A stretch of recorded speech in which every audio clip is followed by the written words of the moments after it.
Hello guys, ang damit na ito ang talagang kasuotan ng mga kababaihan dito sa Middle East. Kasi bawal makita ang katawan nila. Yung hindi katulad sa atin na nakakapagsuot tayo ng mga fit, ganon. Kapag lalabas sila or sa loob ng bahay, ganito ang suot nila. Ang tawag sa damit na ito ay jalabeya. Tapos napakarami niyang designs, style, iba-iba. Mga magaganda siya, pero itong jalabeya na ito ay simple lang siya.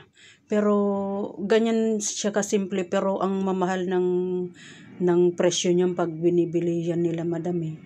Tapos bali ang ginawa ko diyan ay pinutulan ko yung iniksian ko yung laylayan, tapos binalik ko yung design niya, yan sa baba na design.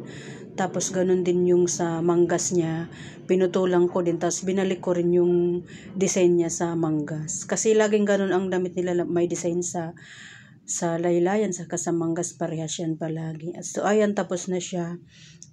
Anytime pwede nang ipakuha ni madam sa akin dito sa tahian ko.